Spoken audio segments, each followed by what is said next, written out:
2. 7h, 9h, Europe 1 matin. Voici le zapping politique, Dimitri Vernet. Bonjour Dimitri. Bonjour à tous. Le mot de submersion. Ce sentiment de submersion migratoire. À cause. La submersion migratoire. Je vais devenir dingue là. On arrête avec le sentiment de submersion migratoire et on conclut simplement avec Gérard Larcher sur France 2. Écoutez, moi je ne vais pas m'arrêter au mot. La réalité, est-ce que nous avons une politique migratoire maîtrisée? La réponse est non. Donc vous donnez plutôt raison à François Bayrou. Bien sûr qu'il a raison. D'ailleurs, les Français s'y trompent pas. Et préparez-vous puisque c'est un autre mot qui risque de submerger les prises de parole politiques désormais. On est en train de prendre le budget en otage une nouvelle fois, de risquer une censure. Je pense que la censure a une chance effectivement d'être adoptée. Et donc ça renverra une motion de censure qui sera alors de vérité. Et ne pas voter la censure. La menace de censure a toujours été sérieuse. Ah, je crois que ce serait marrant, oui. Censure, la gauche l'agitait déjà, c'est désormais au tour du Rassemblement national. Le député Johan Gillet était à notre micro Europe 1. Visiblement, macronistes comme LR semblent ne pas avoir compris et tirer les leçons de la première censure et continuent à retirer des budgets n'importe où. Donc attention au gouvernement, nous disons à François Bayrou qu'il faut prendre conscience que nous pouvons encore censurer. Alerte censure, François Bayrou est menacé, le pays est à deux doigts d'imploser.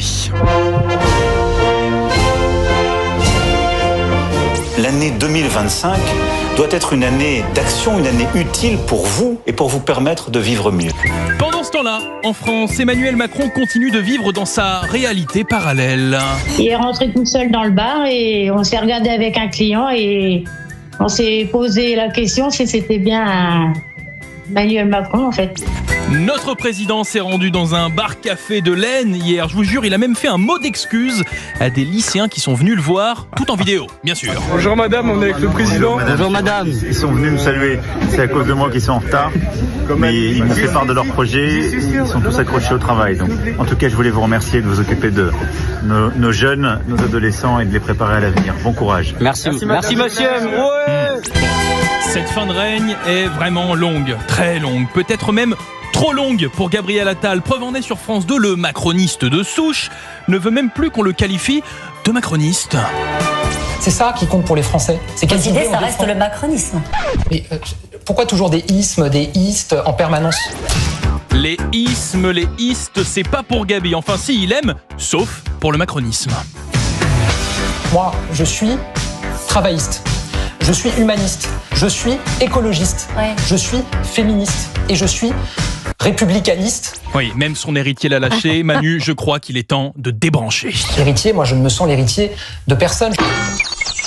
Je vous assure, tout va très bien. Merci beaucoup Dimitri Vernet pour votre zapping.